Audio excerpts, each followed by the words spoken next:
गणेशाय नमः। ॐ नमो भगवते वासुदेवाय।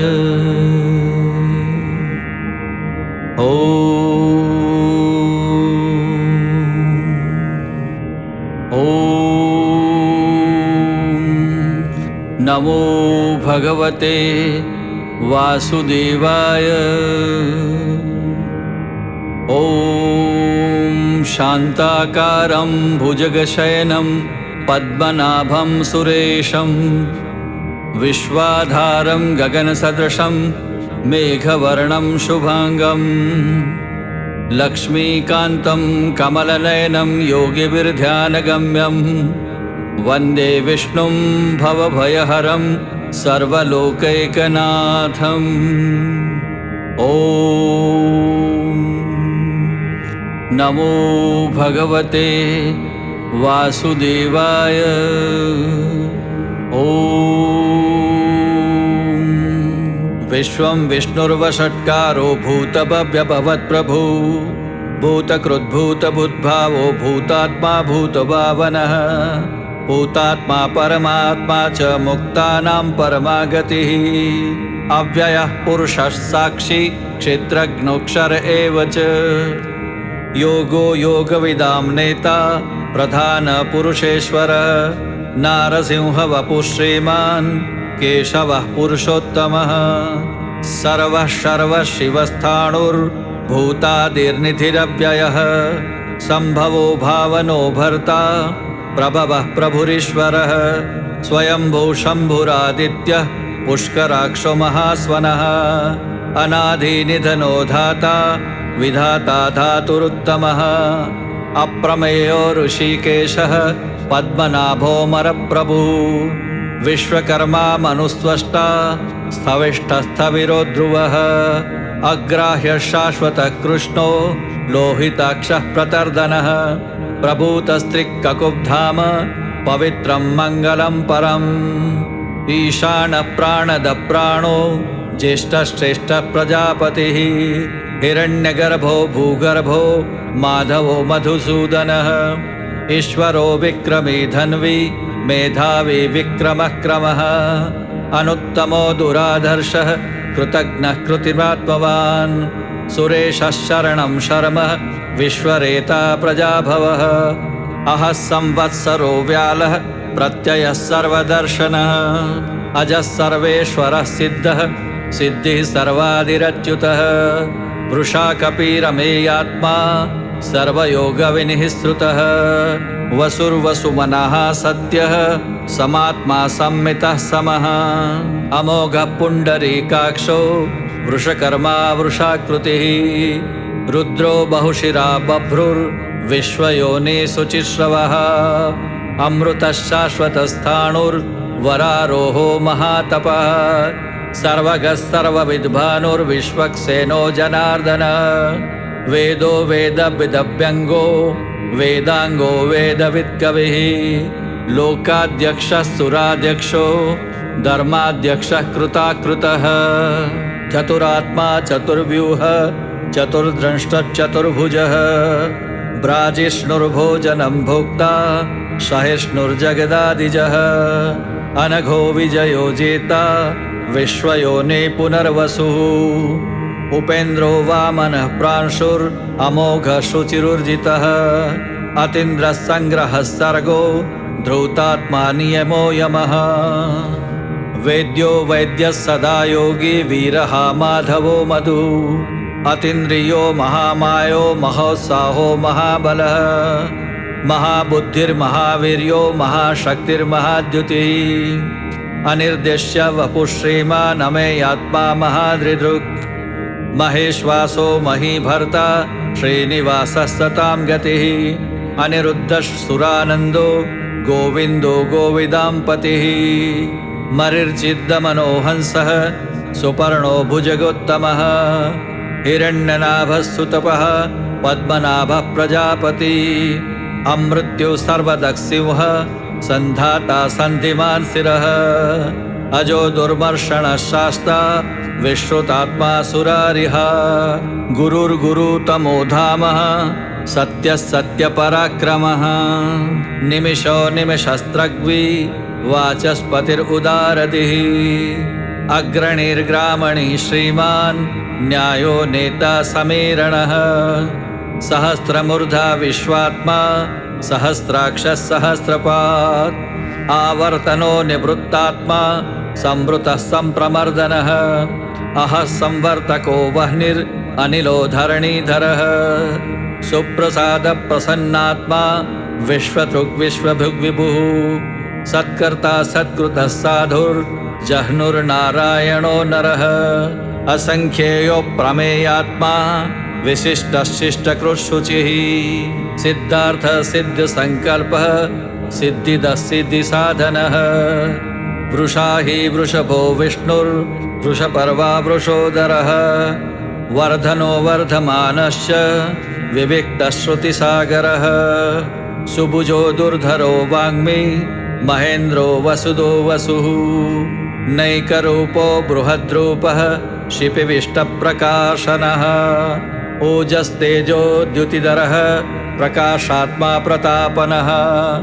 रुद्धस्पष्टाक्षरो मन्त्रश्चन्द्रांशुर्भास्करद्युतिः अमृतांशुद्भवो भानुः शशबिन्दुः सुरेश्वरः औषधं जगतः सेतुः सत्यधर्मपराक्रमः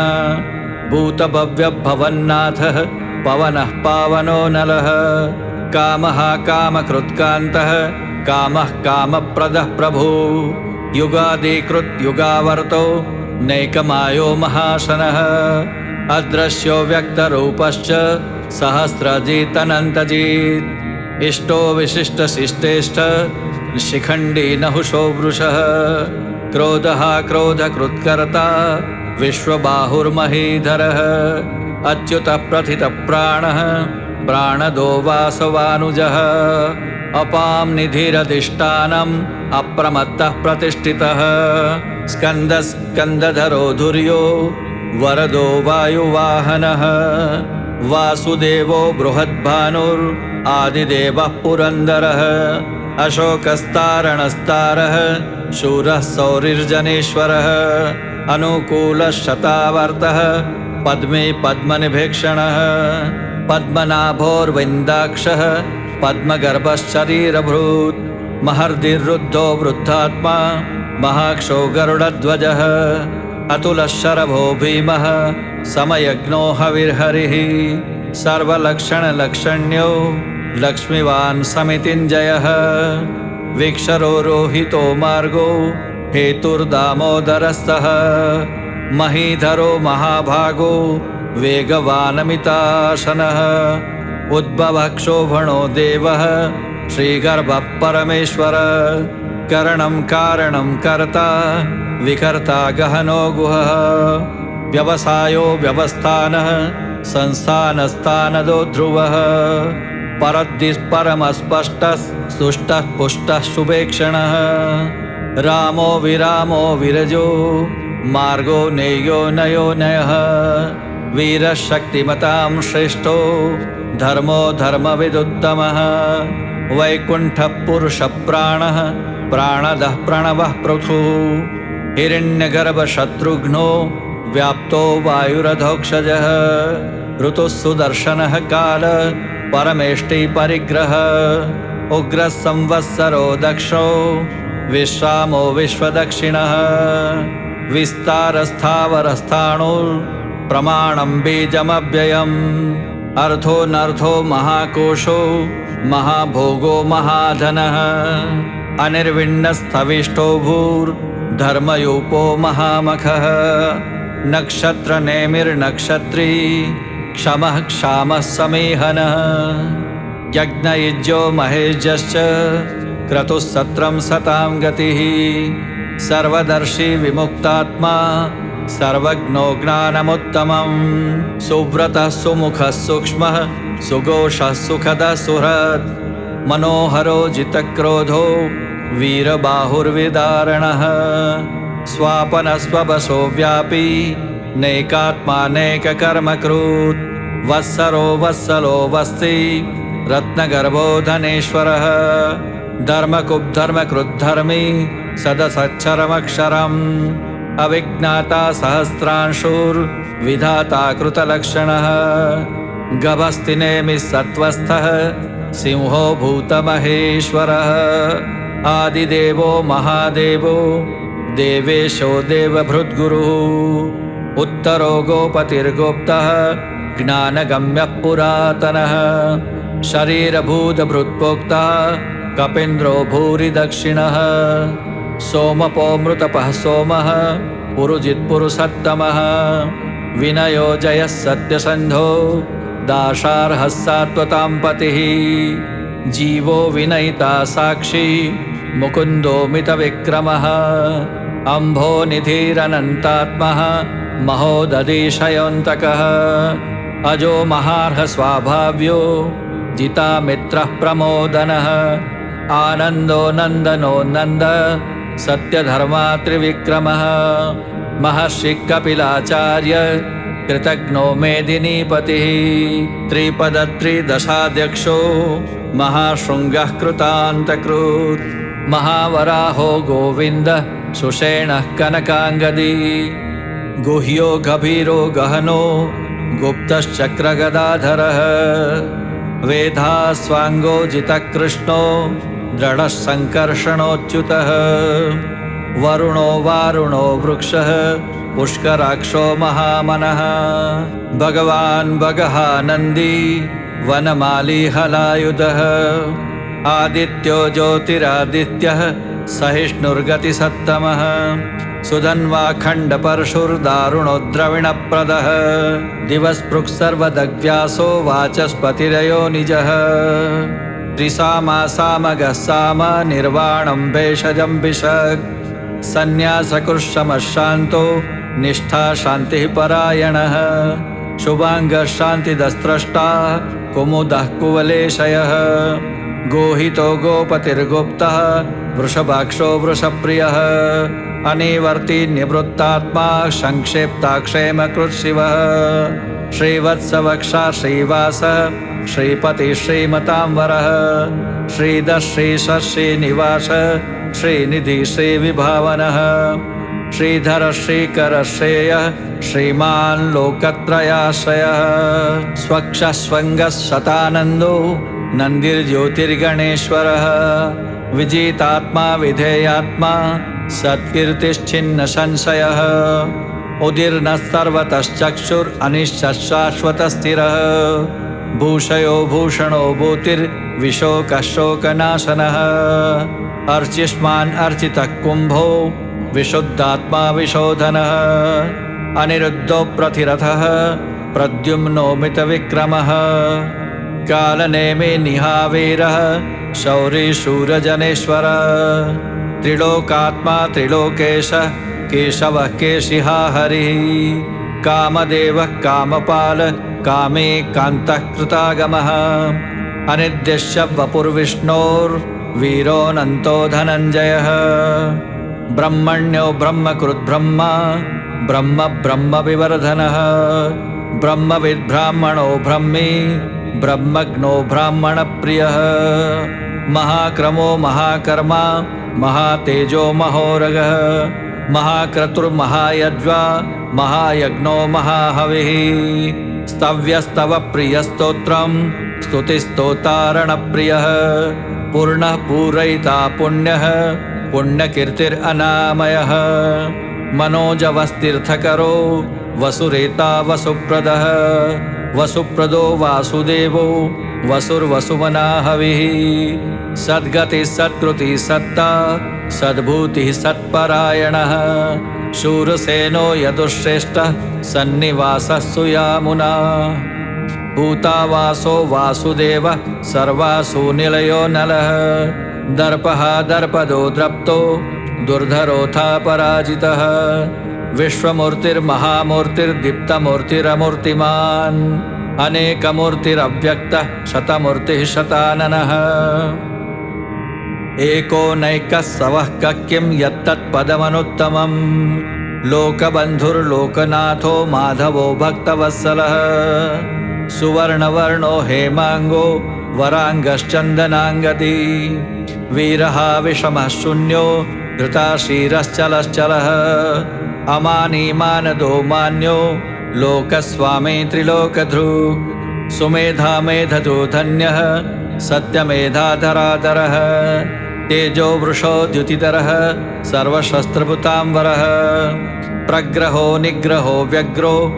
नैकशृङ्गो गदाग्रजः चतुर्मूर्तिश्चतुर्बाहुश्चतुर्व्यूहश्चतुर्गतिः चतुरात्मा चतुर्भावश्चतुर्वेदविदेकपात् समावर्तो निवृत्तात्मा दुर्जयो दुरतिक्रमः दुर्लभो दुर्गमो दुर्गो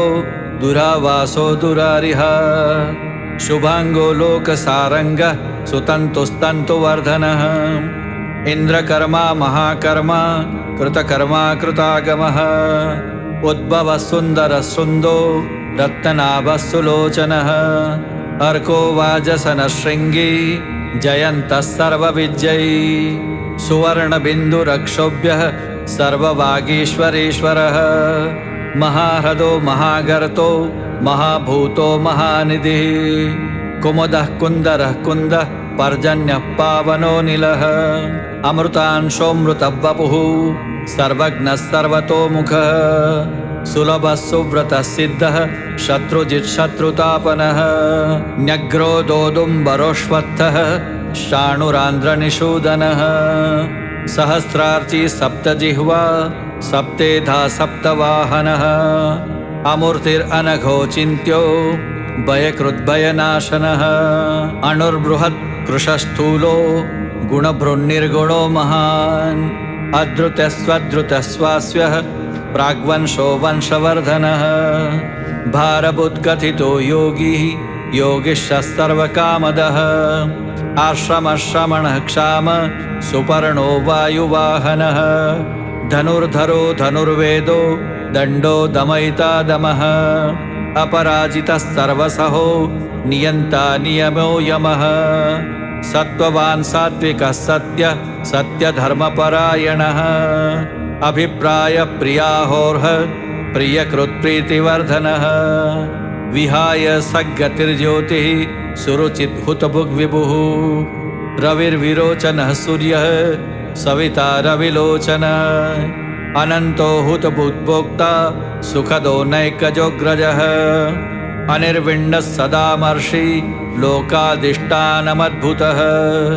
सनातनतमः कपिलः कपिरव्ययः स्वस्तिदस्वस्ति कृत्स्वस्ति स्वस्ति भुक्स्वस्ति दक्षिणः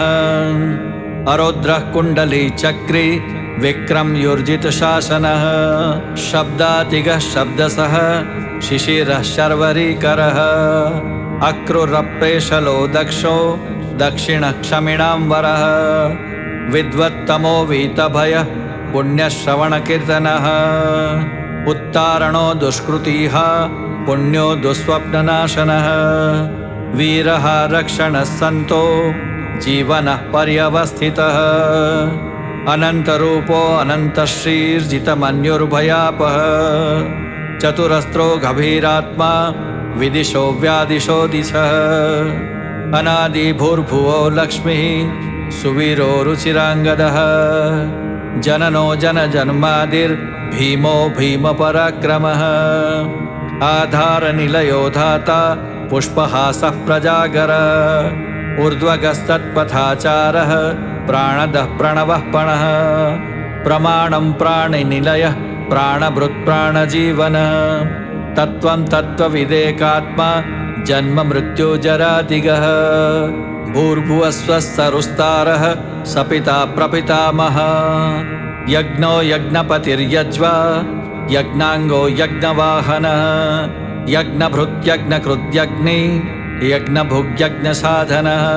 यज्ञान्त्रकृत्यज्ञगुह्यं मन्नमन्नाद एव च आत्मयोनि स्वयं जातो वैखानः सामगायनः देवकी नन्दनस्रष्टा क्षितिश्चः पापनाशनः शङ्खभृन्नन्दकी चक्री शारङ्गधन्वागदाधरः रथाङ्गपाणिरक्षोभ्यः सर्वप्रहरणायुधः ॐ नमः इति श्री विष्णुर्दिव्यसहस्रनामसूत्रं सम्पूर्णम्। ॐ नमो भगवते वासुदेवाय। ॐ